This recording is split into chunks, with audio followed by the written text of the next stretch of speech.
Hello YouTubers, what we are going to do today, and hopefully a quick video, is put HTV on these blanks that I found.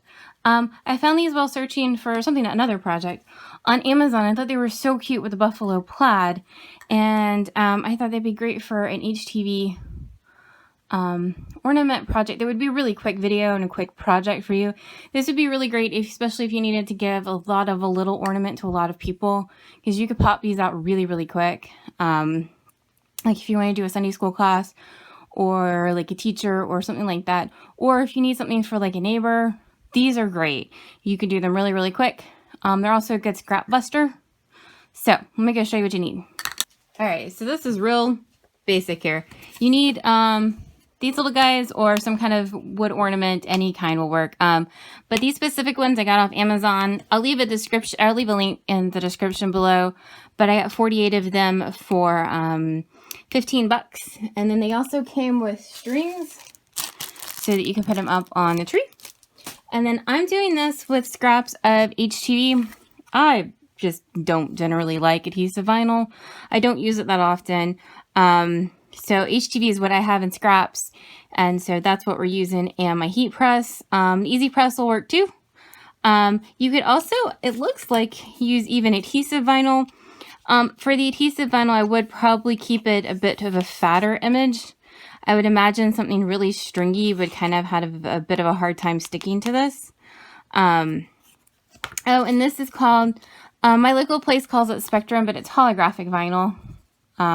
That's what this one is. But you can use any kind of vinyl. Just keep in mind that this is little, so little and glitter generally don't work very well, even for me. So see, it ate up the glitter. So if you do want to do glitter, I would really recommend something fat and simple, because even for me, the glitter just gets eaten up. So let me show you how I size these in the software real quick, and then we'll just apply them. All right, so we're in Silhouette Studio, and I wanted to show you just real quick. So you would do File and Merge, or bring a design in from your library. This is a set of little wreath designs I did, and they'll be up on my webpage. I'll leave a link in the description below.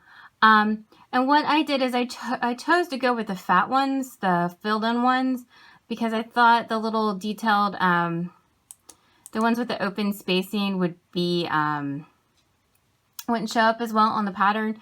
So this one and this one are the two that I ended up cutting out. So we'll shove those over.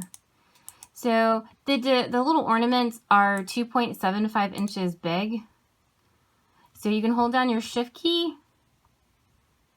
Yeah, hold down your shift key on your keyboard and go up here to your arrow button, and then over here to the transform panel.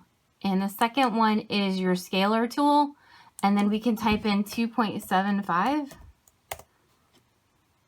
and 2.75 and hit enter, and then that way we have basically our little ornament size.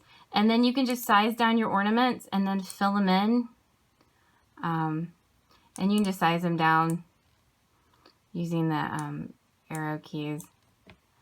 And then this font right here is Times New Roman, but you could use any font and any little wreath you wanted to, or if you wanted to use whatever it is you wanted to use. This is really fairly forgiving. I will say, if you do a bunch of these, like if you production line and make a bunch, I would highly recommend coming up with an easier design than that one. It's pretty, but I wouldn't want to weed 50 of them by any means. But so when you get it kind of situated, you can go over here to, is the align panel? Yeah, the align panel, and hit this one. It's the crosshairs, and it'll align everything up in the middle. So, and then if you don't like something, you can make something a little taller or move it around, or whatever you want to do. But that at least lines it all up for you. And then bring it up here, and do remember to flip it. I didn't do that on one, so I have a backwards J, but make sure to mirror it and then go cut it using whatever settings you have for your material. So cut it and weed it, and then we'll meet over at the heat press. Alright, so this is what I got all cut and weeded. So this is an M, and it's just in white plain HTV.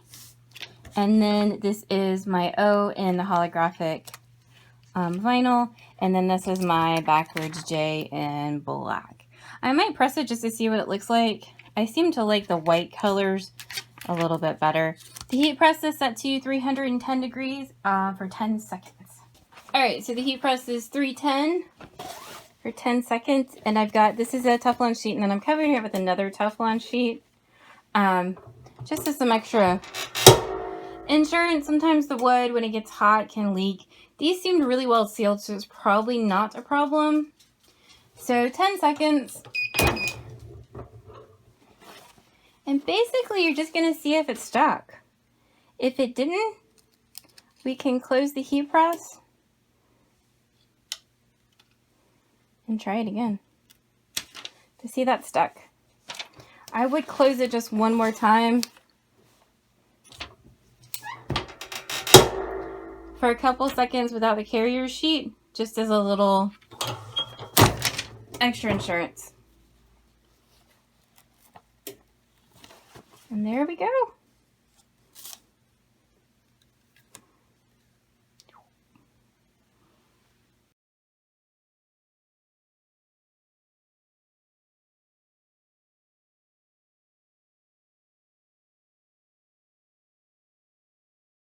Alright, so this is the holographic one. The holographic vinyl is a cold peel, so I'm going to wait for it to cool down before I peel it off and give it a second press. And there we go. It's not much quick and easier than that. This is the white one we did, and I really like the way this one looks. This really looks like a professional did it, especially with the second press, a bit of the print of the Teflon sheet came in there. So I really think it looks like it was done in a professional setting. If you don't like the texture, you can press with parchment paper. Parchment paper doesn't have a pattern, so you won't see it. But this is the white. This is the black one. You can really see that texture there. Not a fan of the black. And then this is the holographic one. I did end up having to press this guy twice because it really did not want to come off. Holographic is normally done at a higher temperature, but this being wood, I didn't want to really put a lot of heat on this guy. So, and I didn't press this one a second time because I don't want to risk it taking any of the shine away, which sometimes can happen when you really press holographic too much. But and especially considering it's really just going to be on the tree. It's not going to be washed or dried, so it'll be fine. Basically, you're just trying to get them to stick on there, guys. You're basically just trying to get them to stick. So, anyway, I hope you liked our quick and easy little project here. If you have any questions, let me know down in the comments, and I'll be back with another video soon. Thank you so much for watching.